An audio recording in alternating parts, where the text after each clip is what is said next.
তো দেখো আমি সকাল সকাল গেলাম গা ঠাকুরের মন্দিরে। যারা চিনো তো চিনোই, তো আমি কই গেছি দেখো, গেছি আমি জগন্নাথ বাড়িতে। ঠাকুরগুলা দেখো দেখতে খুবই সুন্দর লাগতেছে, আমার কাছে তো খুবই ভালো লাগছে। আমি সকাল সকাল উড়ে নিয়ে গেলাম গা ঠাকুরের মন্দিরে। তো দেখো দেখো তো কি সুন্দর লাগতেছে দেখো। মানে আমি বহুত আগে গিয়েছিলাম জগন্নাথ বাড়িতে, তখন এত কিছু আসছিল না, বাট এখন তো দেখার মতো। তো যারা আইসো না তারা দেখো, তোমরাও এসে ঘুরে যাও, আমার কাছে ভালো লাগছে। তো ঠাকুরের মন্দিরে ওইখানে পুজো হইতেছে, আমি আর ওইখানে গেছি না, দূর থেকে ঠাকুরের নমস্কার করলাম, তোমরাও করো। আর ঠাকুরের মন্দিরে দেখো প্রায় সময় মানুষ এমনি এসে ওই দিন এখানে জগন্নাথ বাড়িতে লোক এমনি বয়ে রয়েছে, আর এখানে কি জানি হইতেছিল, বাট আমি দাঁড়ায় দাঁড়ায় দেখতেছিলাম।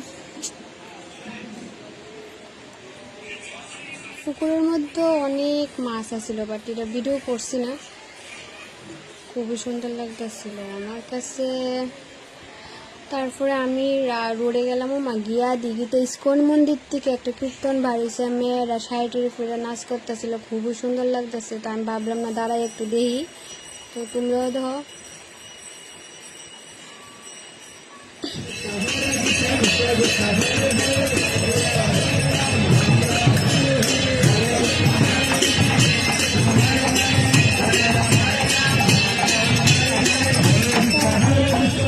দেখলাম আমি চলে গেলাম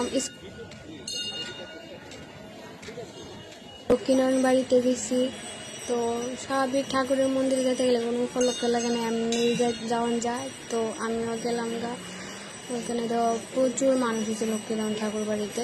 তো আমিও মুমদুপ কাটি লইলাম দোকান থেকে, তাহলে ধরাইতেছিলাম। চারিদিকটা দেও এত সকাল সকাল এত মানুষ হয়েছে, আমাদের ধূপকাঠি ধরতেছিল না, তো যাক দৌড়াইলাম।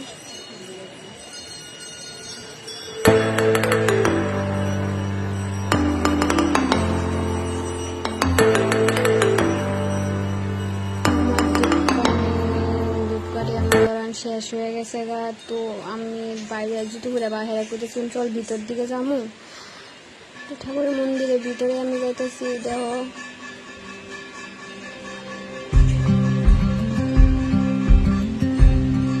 এরপরে দিয়া গেলাম ভিতরে। তো ভিতরে গিয়া ফুকুর কাটে ভাবছিলাম একটু হাত পা ধুমো, ভিতরে গিয়া দিই এত ভিড় কি জানি হইতেছিল। সব পুরুষরা মন্ত্রপতি যারা প্রায় পুরুষ লোক ধুতি পরে তারা এই জলের মধ্যে স্নান করতেছে, কি দেখতে খুব ভালো লাগতেছিল। বাট কাছে যেতে পারছি না, হেরাও যেগুলো আমি এক করতেছি, ঠিক আমি করতে পারি না, হইতে পারে কিছু হইতে পারে। তো ভাবছিলাম ঠাকুরের মন্দির একটু ভিতরে যাবো, ঠাকুরের করতেছে না বুক লাগানো হয়েছে, এখন দরজা বদ্ধ করে লাগবো। তো ঠাকুর দরজা বদ্ধ করে নিলাম, তো যাইতে পারলাম, বাট দূর থেকে নমস্কার করছি। তো এইখানে টাটা।